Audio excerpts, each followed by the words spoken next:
Alrighty, we're going to do a 6 a.m. recording session just so I can knock out these games. I don't like having to do two videos in one day. The sooner that these videos get out, the more relevant it is to you guys. I appreciate that you guys have been watching the videos, commenting, etc. We're starting to build out a little nice community. I'm trying to see if I can get myself up to 2,000 subscribers after being stuck in like the mid 1000s for like the last 5 years because I just haven't had time to really focus on the YouTube stuff. But I have a fairly consistent work schedule, so that's been able to enable me to like kind of commit to a routine. So let's start off with the Atlanta Hawks as I try to stick to my routine. They go up to 3-3 on the season, beating the Pacers 128 to 108. First game without Trae Young. Jalen Johnson entering this game was averaging 20 points, 7 rebounds, 4 assists, and he had 22, 13 rebounds, and 8 assists in this one. So definitely making up for the absence of Trae Young. Probably, you know what? He absolutely needs to have his overall rating higher than Dyson Daniels. So looks like I already have that maxed out. All right, so I'm going to have to get a rating edit in for Jalen Johnson. He's one of the worst rated players by 2K Sports. A lot of people noticed that he dropped like 4 overall points prior to the season, and a lot of that is just because his the only thing 2K cares about is like scoring ratings, and like looking at his defensive ratings, these are way too low. Where's his help defense? Only 60? That's fucking insane. 50 defensive consistency. Even his athleticism ratings aren't even that great. So just improving those to like adequate would 58 ball handle. He's running the offense with Trae sidelined. 58 ball handle, 4 points more than Onyeka Okongwu. 10 points worse than Porzingis. 2 points worse than Moget. Yeah, the 2K, and this has been the case also for like since he was drafted. This has not been updated. He's in his 5th year of playing NBA basketball. Absolutely insane. 2K sucks at ratings. This is why I make content and have done so for the last 23 years. But yeah, Jalen Johnson, he's been great. I got to get his rating up. He's on the list of guys I got to get to now. Dyson Daniels hasn't been having a great year so far, but he played pretty well in this one. 18 points, 9 rebounds, 6 assists. I did anticipate that he would play a little bit more of an on-ball role with Trae Young sidelines, so that seems to have come to fruition. And Nickeil Alexander-Walker, he got the start with Trae sidelined, had 21 points, 3 assists, so it seems like he's operating more as a 2 guard and Daniels as the 1. Daniels and Johnson probably handling most of the distribution in the starting unit. Porzingis, for what it's worth, had 15. Onyeka Okongwu has been a really good handcuff to him throughout the year. He had a solid line. And then Keaton Wallace, only 71 overall, but he was really productive in his 16 minutes. He had 11 points and 7 assists, so he's not going to start, but he is going to be in the rotation while Trae is sidelined. So let's actually just boost him up to like a 73. Like so. And heading over to the Pacers, they dropped to 0-5 on the season. Pascal Siakam has been the lone stalwart for them throughout the season. 26 points, 11 rebounds, 5 assists was his average entering this game. Down game for him, only 18 points, 5 rebounds, and 5 assists. Jarris Walker, 17 points in this one. Quentin Jackson got the start, had 15 points, 4 rebounds, 4 assists. He was pretty good last year, filling in as an injury replacement. So let's actually get his overall rating up as well. We're just maxing out, guys. I don't have a chance to, as I'm focusing on doing these YouTube videos, I haven't had as much time to like sit down and power out like some of these player ratings. I do have most of them done dating back to like last season. I just needed some time to actually put in what I've got. But Jackson looks like he might be the starter in Indiana for at least until TJ McConnell and Andrew Nembhard are able to make their returns. Mac McClung, he had a pretty good second game for the Pacers, 12 points in 19 minutes. I would assume that's probably his career high. He only played 6 games in his career entering this one. And then we got some bad news for Obi Toppin. He's going to be out 3 months instead of 1 month. He's going to have surgery on his foot. So the Pacers extremely thin up front. They waived James Wiseman recently. None of these guys can really play power forward. So it does look, and I mean, Jarris Walker started this game at the 3, but he's going to be playing as much as he can behind Siakam as well. They probably need to bring in another front court player if they qualify for a hardship exception. That's probably the type of player that they'll bring in. Let's go over to Boston, who moved up to 3-3 on the year. They got off to a slow start, but they've really come around. They beat the Sixers 109-108. Jaylen Brown has been a big part of the success they've had this season. He came into this game averaging 27 points, 6 rebounds, and 4 assists, which is pretty much in line with what he did in 2023 as an All-NBA second-teamer. He had 32 points in this one. Anthony Simons had 19 off the bench, and Derek White and Peyton Pritchard added 15 points each. When all of those guys are going well, the Celtics are going to have enough offense to be able to compete in these games. And they were able to take down the Sixers, give them their first loss of the year, dropping to 4-1. Tyrese Maxey has been the star for the Sixers this year. He came into this game averaging 38 points, 4 rebounds, and 8 assists, career high 8 assists. Was leading the league in points per game. Obviously, that's a career high, 38 points. A little bit of news: Paul George and Jared McCain have both been practicing, but they were both still out for this one, so look for their return to be imminent. I had joked that Paul George would be the reason that the Sixers start losing.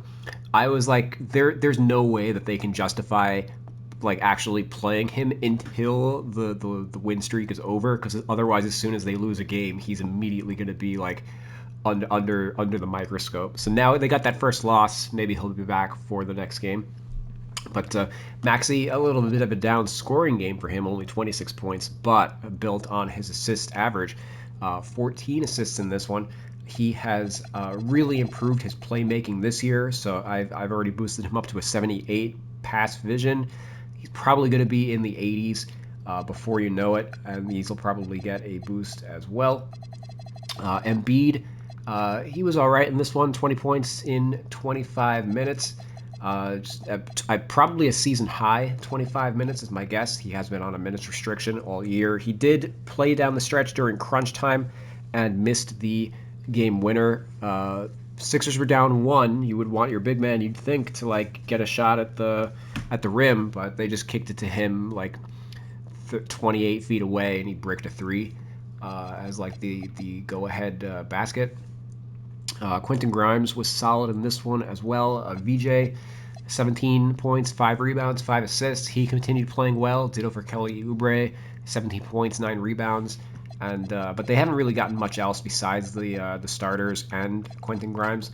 Jabari Walker got the start in this one, played 12 minutes. He's all the power forwards for the Sixers have essentially been getting the Keith Bogans every game, playing they'll play the first 6 minutes of the game and that's it. They don't close with them at all.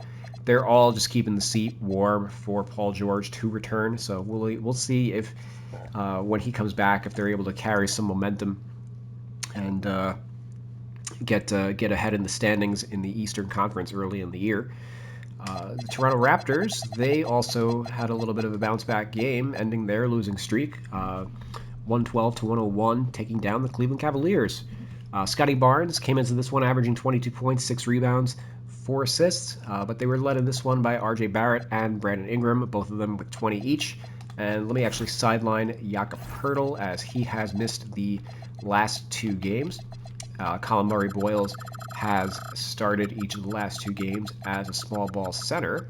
Interesting that they were able to get the win here. Poeltl has not been effective at all so far this season. Mama Kalashvili, we're going to force non-starter on him. His defense is too bad to really justify ever starting him. And I guess force starter on Mogbo. That should do it. Yep, all right. And we'll head over to the Cavs. Raptors were able to get a little bit of a freebie in this one because the Cavs are completely shell-shocked right now. Donovan Mitchell sat this one out. He's been averaging 28 points, 2 rebounds, 4 assists on the season, but he had some hamstring tightness. He wasn't too effective in the previous game, so I guess just wanted to get some rest. They've been playing him pretty hard as a scorer, given all the absences on this team. And then Jarrett Allen, also out, broke one of his ring fingers, so he missed this one. So we had Lonzo Ball get the start at the 1, and then Dean Wade was the starting power forward with Evan Mobley moving to the 5. Mobley had 29 points. He was able to take advantage of the small front court for the Raptors, but DeAndre Hunter added 26. Jalen Tyson added 18. He's been good in the 2 games that he's started, but not too much offense beyond that. Dean Wade, not an offensive player. He had a solid line, all-around line, 5 points, 4 rebounds, 4 assists, 3 steals, 2 blocks in 30 minutes, but not much of a scorer. And then Lonzo Ball, he's not really a scorer either. He's got the start, even though he's on a minutes limit. 8 points, 5 rebounds, 5 assists. Worth noting that the Cavs signed Chris Livingston also to a 2-way contract.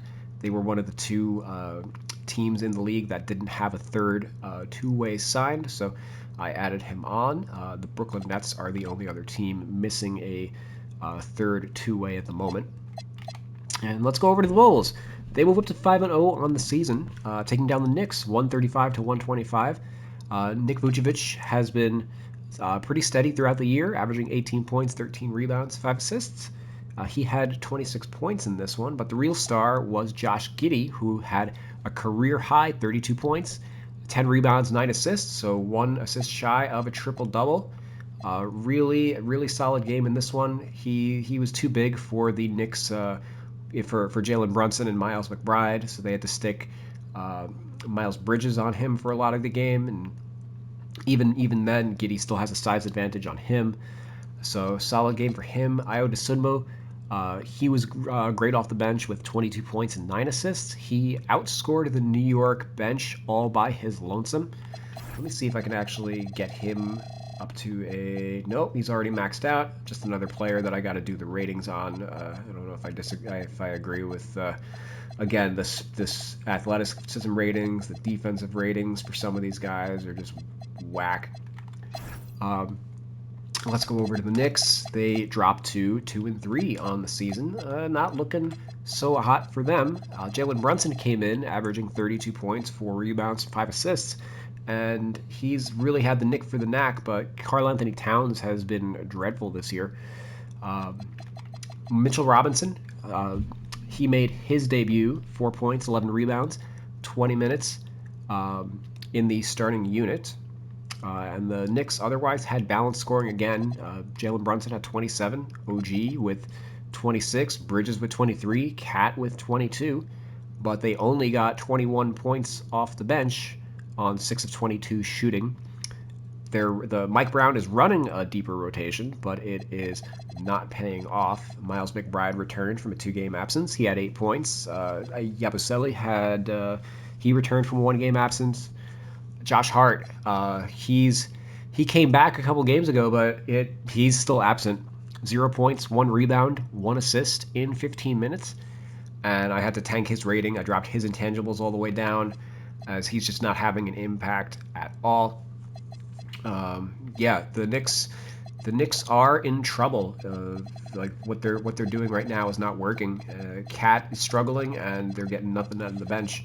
So Brunson's got to essentially play hero ball, just like he was with Thibodeau, for them to have a chance. Worth noting that Fakome Dadier, they picked up his 3rd-year option. He was an 11th hour option pickup. He was the last player that they that had a rookie scale option that needed to be picked up, and they waited until like the very last minute to make the decision on it. I don't think that he's gonna be on the team by the time next season rolls around, due to apron restrictions that they have to deal with. They're eventually going to trade him, but I wonder if they were just calling teams like, hey, you're interested in acquiring him maybe at the deadline. Do you want us to pick up this option? Yes or no? Because I don't think that he has yet to play in a game. So that tells you all you need to know. The Knicks bench sucks, and Dadier is still not good enough to play. Going over to the Lakers, they moved up to 4-2 on the season, beating the Memphis Grizzlies 117-112. Both of those teams won at the buzzer in the last one. Didn't go quite down to the buzzer in this one, as LUKA JOKIC made his triumphant return. Missed the last couple games with some minor nagging injuries, but they barely noticed it because Austin Reeves went nuts in his absence. But LUKA, he dropped 44 points, 12 rebounds, 6 assists. It was his he was the first player since Wilt Chamberlain to score 40+ points in his first 3 games. So he's been having a great season so far. Definitely got to get his rating above LeBron's. Just another player I have to I got to get to the ratings for a lot of guys. Reeves he didn't drop 40 or 50 in this one, didn't hit the game winner, but he was solid and had 21 points, 4 rebounds, 4 assists. Marcus Smart, he also returned from injury. He had 12 points and 4 assists in 34 minutes. And then Jackson Hayes also made his return. I'm going to have to reactivate him in a second. I forgot to... I knew there was a team I missed when I was doing my my pre-show cleanup on my roster. Okay. Hayes pretty nondescript, but the Lakers had a little bit more depth. Smart was the starter rather than LaRivia. Let's see if I can get that to go down. Probably just a forced non-starter for LaRivia, and then LUKA has second position through small forward, so that should do it. There we go. And then going over to the Grizzlies, they dropped to 3-3 on the season. Ja Morant came in averaging 23 points, 4 rebounds, 7 assists, but he only had 8 points and 7 assists in this one. Just not enough against LUKA and Reeves. He shot 3 of 14 from the field in this one. Probably got to get his rating down to maybe the low 90s, like 90, 91, if not like last year I would have had him 89. But he's a player that like always rates a little high because his athleticism ratings and stuff are through the roof, even though he's not quite as athletic as he was, 5 years ago or so. But Jared Jackson Jr., another player, has kind of been struggling offensively. Got to get his rating down, probably a point or two. Colin Cowherd, got to get his rating up. He has been playing really well to start the year. He had a double-double off the bench, 13 points and 10 rebounds. Jock Landale and Jalen Wells led the team in scoring with 16 points. So that's not going to get it done against LUKA and Reeves combining for 65. And then Cam Spencer, just, some of these minor players. He's another player with, like, the ratings on 2K just doesn't look at the ratings for, like, minor players or anything until it's way too late. Like, they'll have atrocious shit, like 53 vertical. Defensive ratings are completely unplayable. 50 help over here. Yeah, it's pretty bad. 66 ball handle. Meanwhile, he's like a combo guard. Yeah, it's a joke. So he had 12 points in 19 minutes in this one. Just another player that I gotta get the rating up on. We'll do the intangibles thing here to get him at least into a 70-71. Let's move on to the Phoenix Suns, who moved up to 2-4 on the season, taking down the Utah Jazz. 118-96. Devin Booker came in averaging 29 points, 4 rebounds, and 6 assists.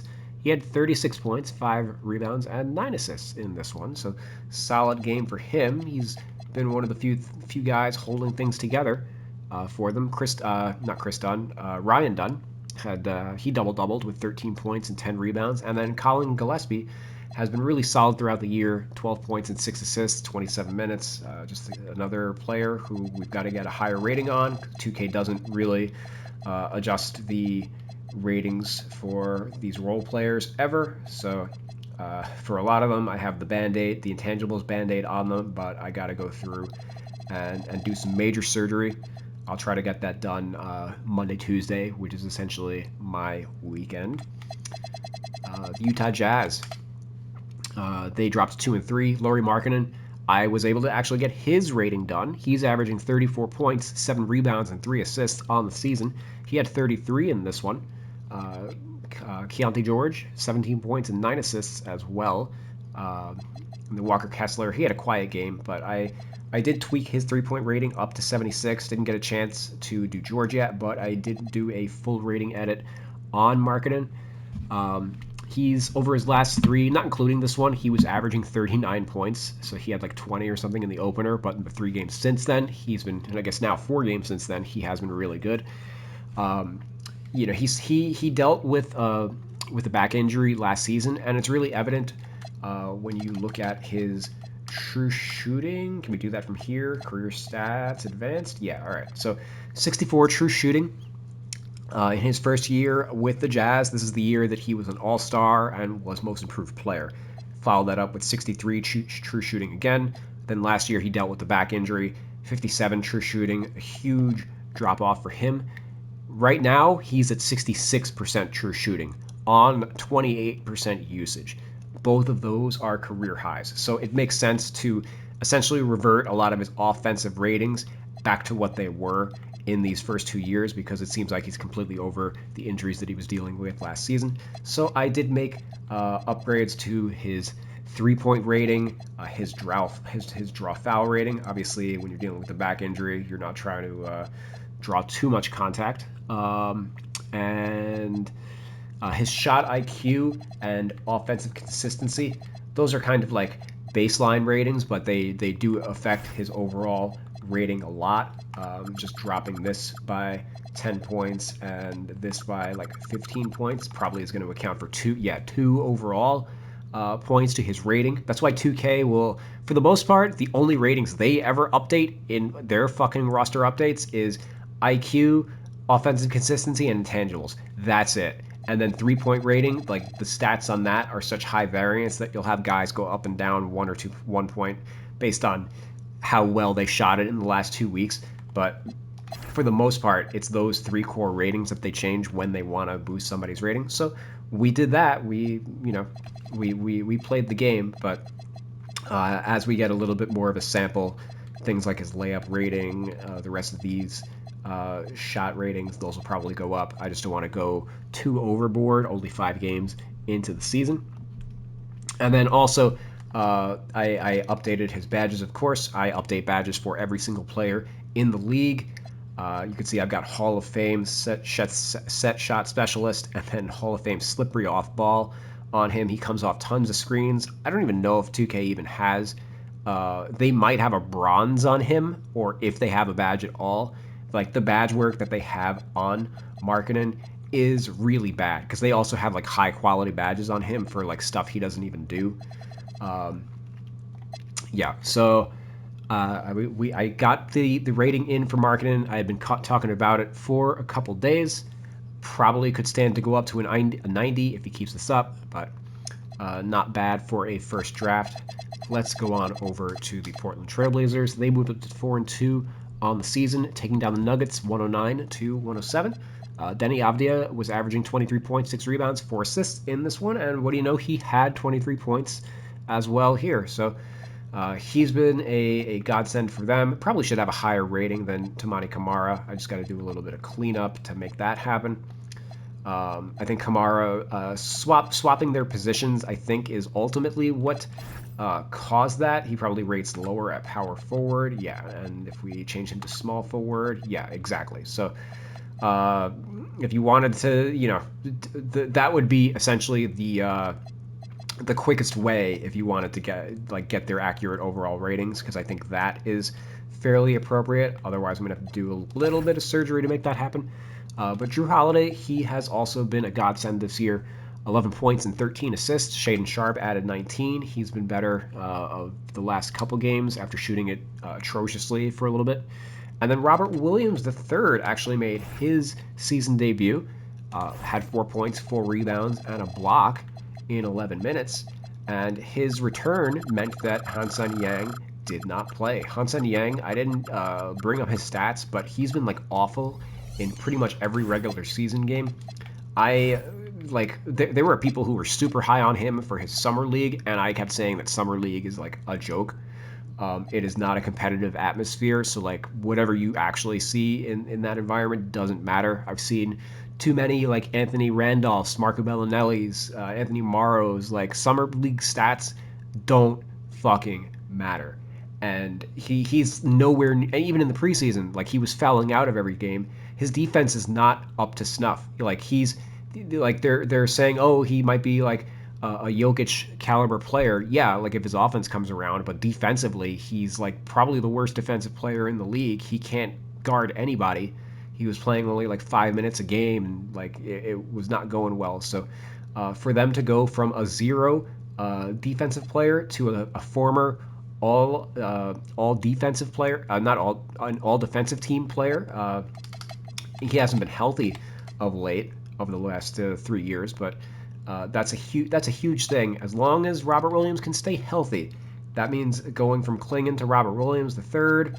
They have a solid defensive core across the board. They have a 4-2 record right now. Blazers should be pushing for a playoff spot this season.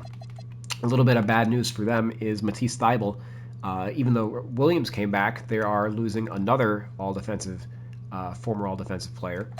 Thybulle out for 4 to 6 weeks. I forgot to see exactly what the injury designation was, but of course he missed most of last season with the Blazers. Only played, I believe, 11 games. So it sucks for him that he has not been able to get out. 15 games. Sorry.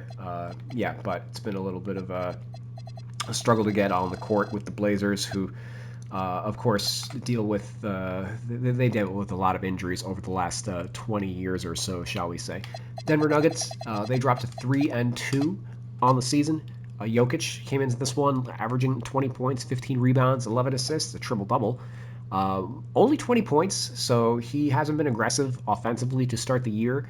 And then basically a similar line in this one, 21 points, 14 rebounds, 9 assists. He missed the record for triple doubles.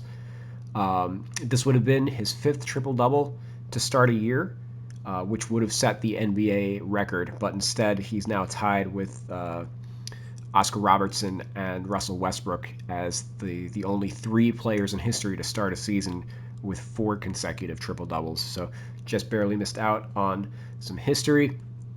Also, almost tied this game at the buzzer on like a Christian Laettner type full court pass into a turnaround jump shot that just hits side iron at the buzzer. But Jokic is, if he's not gonna score at 30 point per game rate, if he's only gonna be in like the low 20s for a lot of the year, we're eventually gonna have to drop his overall rating because he won't be contending for MVP if he's not dominating his matchup on the offensive end every night. Aaron Gordon has cooled off. They haven't gotten anything out of Cam Johnson yet. And Jamal Murray, he's been solid this year, 22 points. I think this is the year that he finally makes the All-Star game. He's been the Nuggets' most consistent number 2 player this year. He just has to stay healthy by the time All-Star comes around, because that was the reason he didn't make it the year after the Nuggets won the finals.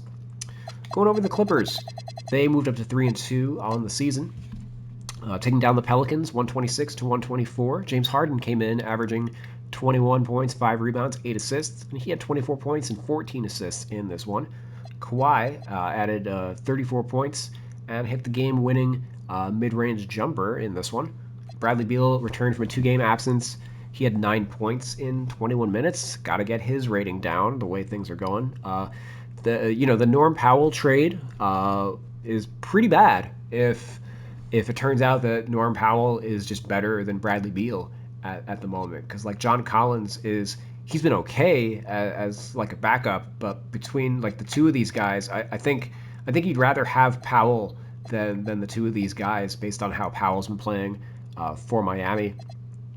And then also worth noting, the Clippers declined their 4th-year option on Kobe Brown. Obviously has not done very much in his career so far, barely averaging 2 points and not really figuring into the rotation at all in any season. And then going over to the Pelicans, they dropped to 5 and not 5-0, 0-5 on the year. Zion averaging 22 points, 6 rebounds, 5 assists. He had a bounce back game after a quiet one in his first game, returning from a bone bruise. He had 29 points in this one. Jeremiah Fears continued to start. 13 points and 8 assists, had 4 steals, so second consecutive good game for him. Jordan Poole looked good off the bench again, had 30 points. We've seen that before, so it looks like he has embraced his bench role, similar to what he did with the Golden State Warriors. And then it's worth noting that Yves Missi started this one. DeAndre Jordan had started the previous one against Denver, apparently only for nostalgia purposes. I don't know why else you would start DeAndre Jordan against Nikola Jokic, because he's going to get cooked. He and Jordan didn't even play in this one, so I guess they just wanted to throw their veteran a bone. But I still think that eventually Kevon Looney's probably going to be the starter. But for now, it's Missi. It seems like Willie Green is probably going to be the next coach to get fired, as it sucks that the Pelicans lost at the buzzer in this one, because they were competitive against, for the most part, the Clippers are a better team.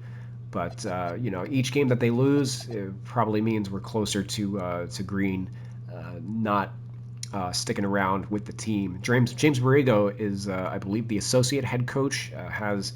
He's probably one of the better associate coaches in the NBA. We could be looking at him taking the reins before long. He's a pretty good offensive coach with the Hornets, so maybe he'd be able to unleash some of the guys who are languishing a little bit on this team. A little bit of league news to clean up. The Jalen Williams of the Thunder, he's going to be out for 10 to 14 days after having a procedure to remove a screw from his wrist so he had a small operation on his wrist that he had surgery on as he was feeling discomfort while he was trying to ramp up coming back from it. So he'll be out another 2 weeks or so, looking at mid-November when he'll return. So Cason Wallace will continue to start as they go with a little small ball lineup with Lou Dort at the 3. And then KPJ, Kevin Porter Jr., he is going to be out for a month with he had sprained his ankle, but then in his ramping up, he tore his meniscus during practice, so he's out a month. Ryan Rollins has been playing great. He is locked in as the starter, so we'll see what Kevin Porter Jr.'s role is going to be once he returns. And then the Dallas Mavericks, AD is going to miss the next 2 games, recovering from his calf injury, as they don't want that to turn into something more serious. We already covered that a little bit, but this should be a very familiar sight to Dallas fans, unfortunately. Thanks, guys, for watching. I hope you liked the content of this video, the fact that I was able to bang this out.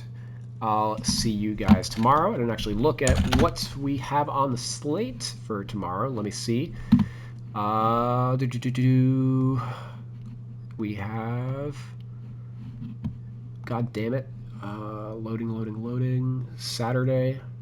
Kings Bucks, Wolves Hornets, Warriors Pacers, Magic Wizards, Rockets Celtics, Mavs Pistons. Okay.